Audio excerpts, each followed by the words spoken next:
सगळे. तर श्री स्वामी समर्थ. तर आज मी किचनचं लाईव्ह म्हणजे माझा व्लॉग दाखवणार आहे, सॉरी. तर हे बघा, इथे फ्रीज आहे आणि फ्रीजवर काही थोडंफार सामान ठेवलं आहे, त्यात ठेवलं. आणि त्यानंतर बघा इथे मिक्सरचं कनेक्शन आणि फ्रीजचं पिनचं कनेक्शन केलं आहे. आणि गरम पाणी कळशीमध्ये आणि एका टोपात पिण्याचं पाणी थंड करून ठेवलं आहे. आणि यात केली मी आमटी. सो ही आमटी तुम्हाला दिसत असेल. आणि त्यानंतर हे बेसिन आहे, त्यानंतर स्टँड आहे आणि बेसिनच्या साईडला शेगडी करून ठेवलेली आहे. सो तुम्ही बघू शकता एवढंच हा किचन रूममध्ये मी किती ॲडजस्टेबल आहे. आणि त्यानंतर इथे किचन रूम आहे, त्यामुळे ज्या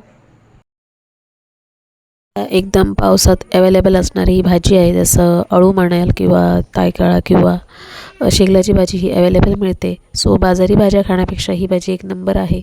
तर आम्ही हल्ली ह्याच भाज्या खातो, बाजारी भाज्या आणतच नाही आहोत. सो मी आणली आणि लगेच धुतली आणि करायला घेतली.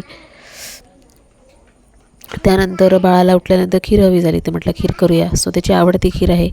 बाळांना असंच अन्न द्या ज्याने त्याचं वजनही रुटीनमध्ये राहील. बिस्किट देण्यापेक्षा हे अन्न कायमचं चांगलं असेल. सो व्हिडिओ आवडल्यास नक्की लाईक करा. तर यामध्ये मी इकडे बेसिनच्या खाली भांडी ठेवली आहे, थोडीफार म्हणजे जी मला पटकन अवेलेबल होतील, शोधायला नको. सो पिशवीत बांधून ठेवली नाही आहे. आणि इकडे टाकी आहे, टाकीवर मी म्हणजे काय म्हणतात तो, आमच्या इकडे गोलमा म्हणतात, आणि ते गुळचा डबा. आणि हे दोन्ही पिठाचे डबे आहेत, एक गव्हाचं पीठ आणि हे नाचण्याचं पीठ आहे. आणि खाली पण मी सामान ठेवलं आहे, हे बघा तुम्हाला दिसतंय. त्यानंतर हे आहे तांदूळ, आणि त्यात पण गहू आहेत थोडे, जे मी गरमीत सुकून ठेवले हवे तेवढे मला मिळतात. याच्या आतमध्ये पण डबे आहेत, तुम्हाला दिसू शकतात. मैदा आहे, एकात मिरच्या आणि तेलाची बॉटल. सो हे आहे कांद्याचं भांडं, कांदा, लसूण आणि बटाटो.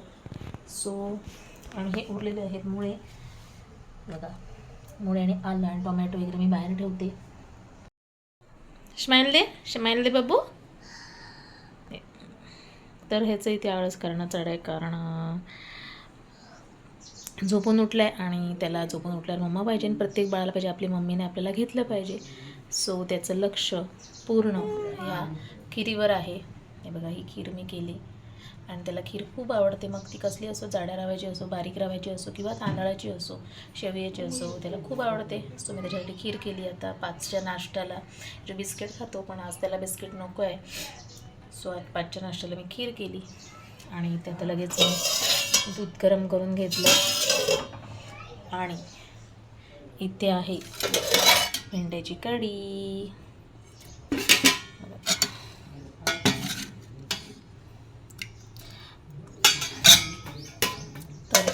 त्यानंतर मी कढीपत्ता आणलेला फोडणीला, आणि हे गुलाब मला तेल करायचं आहे केसांसाठी. एकदा मी केलं आणि त्याचा मला रिझल्ट दिसला आहे.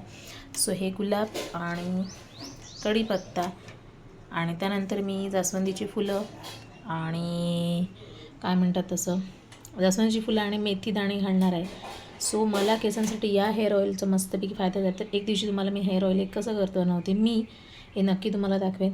तोपर्यंत बाय बाय.